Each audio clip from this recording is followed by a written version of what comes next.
time now to invite a very special guest who's a little busy these days. I think every day of his life he's very busy, but he ran from one event to join us here this evening. I'd like to invite His Worship Mayor Mike Savage to introduce tonight's presenting sponsor.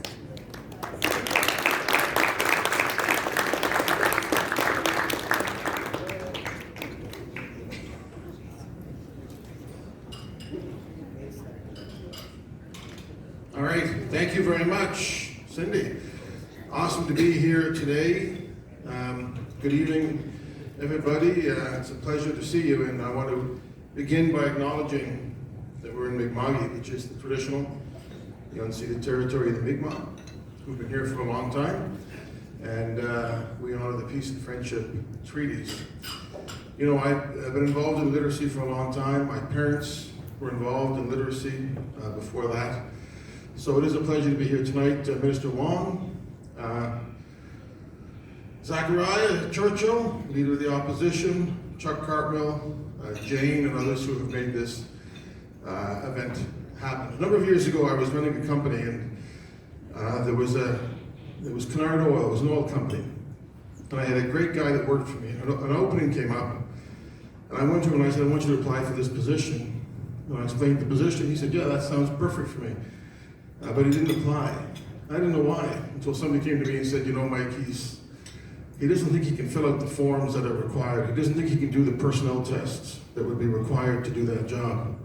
And not only that, but he's afraid that if he tried to do them, he might lose the job that he currently has."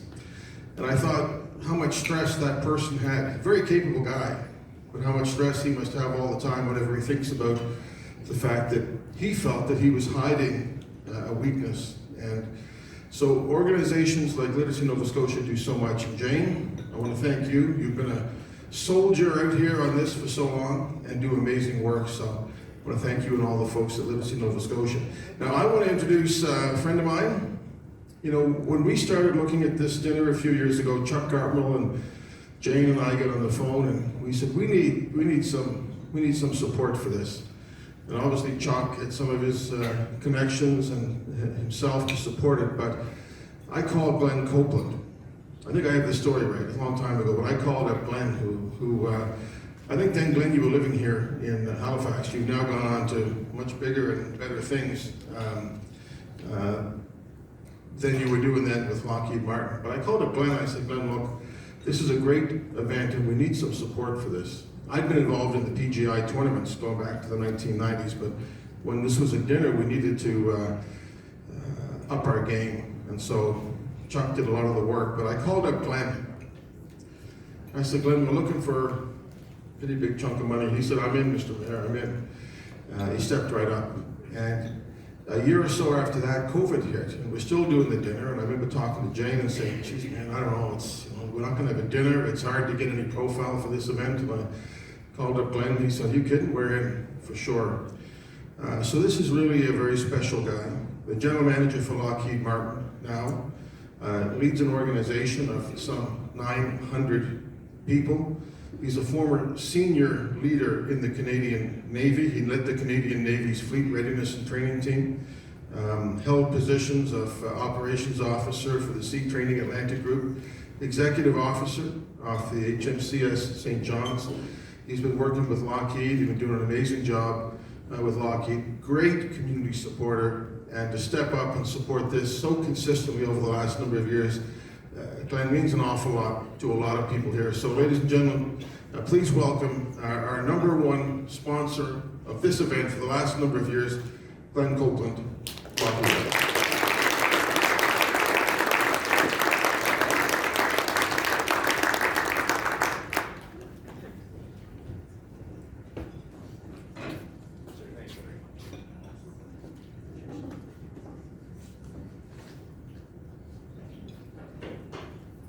Ladies and gents, good evening. Hopefully I can be heard through this.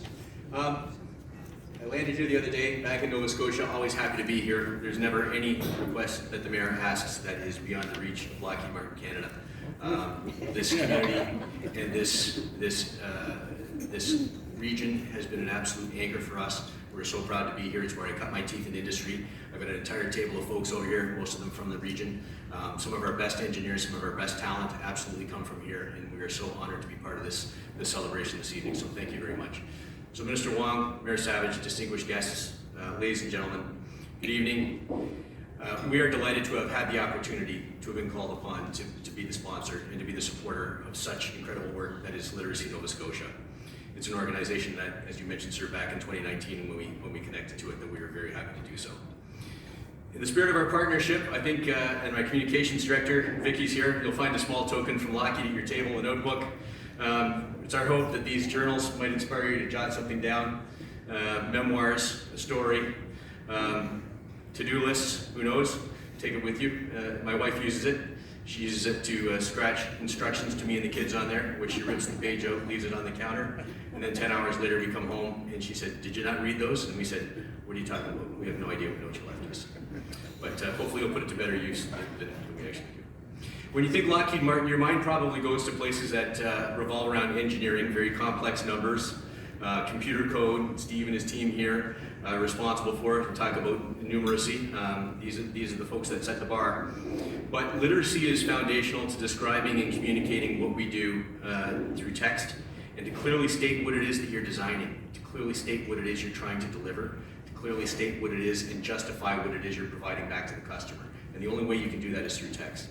So the fallacy that engineering resides specifically for one side of the brain, which revolves around numeracy, is not true. Okay, you absolutely have to have the ability to write text that and describe that clearly. And it's not about technical speak; it's about prose. You hand somebody something, and it has to be something that's not too technical that they can understand, but it is a step above IKEA instructions. But you have to understand what it is that you're delivering, and you have to communicate that to folks. To me, and I've watched this through my wife's volunteering, I can pull on a couple of threads that Mr. Craig Alexander talked about earlier, and that is, when I watch my wife's volunteering with literacy, which she does in Ottawa right now, she teaches English to some people who have landed on our shores very unexpectedly.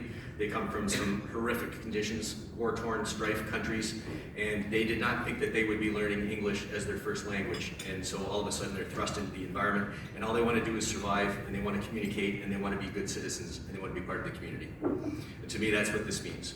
So it's critical to opening minds. I think it's foundational to the success. To those who do try to represent our communities, it results in better citizens, and it connects us to the world.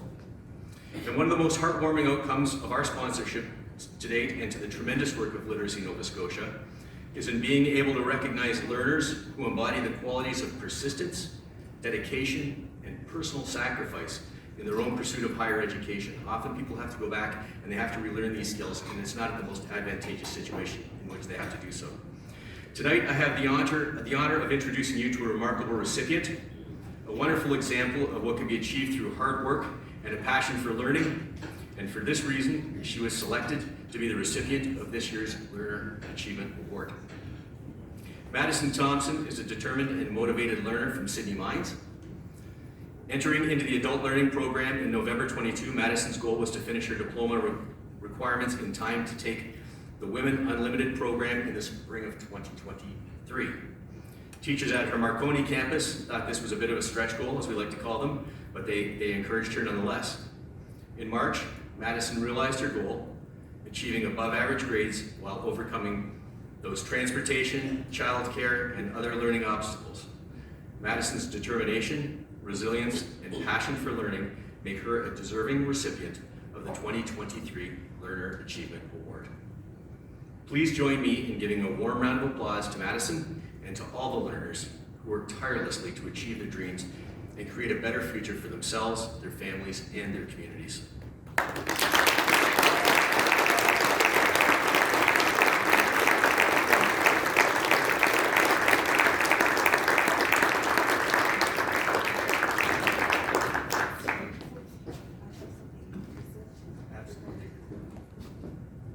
Hi, everybody. Just a second, bear with us. Oh my, my first. We're very proud. Awesome. Oh wow, thank you. Thank you so much. Congratulations. Thanks. I appreciate it, guys.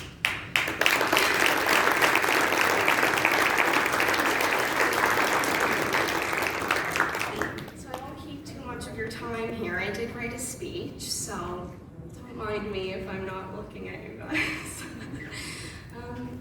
So I'd like to begin by thanking Literacy Nova Scotia for having me here tonight.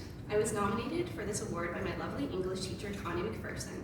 Without her help, I wouldn't be here today, so shout out to you, Connie. I'm also very proud of myself for putting in so much effort to achieve this award. It takes a lot of strength to go through the trials and tribulations of life.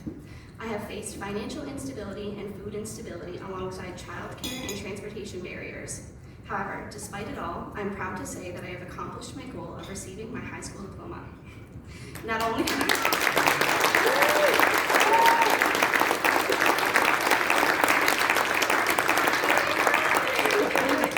Thank you guys. Not only have I finished this program, but I have also learned a great deal about myself and what I can accomplish as both a young woman and a single mother.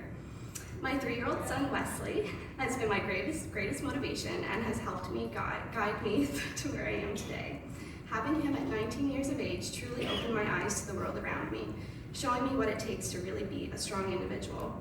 Finishing the adult learning program has led me to the Women's Unlimited program. In this program, we explore the many trades offered by NSCC, and we are now in week 8 of the 14-week program. With the help of this award, I will continue to pursue my dream in woodworking and one day become a red seal carpenter.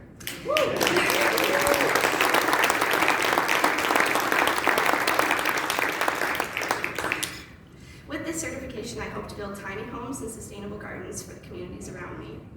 Once again, I'd like to thank Literacy Nova Scotia for this honorable award, and I would hope to one day contribute to the foundation in hopes to help others just like me. Thanks, guys. Have a good day.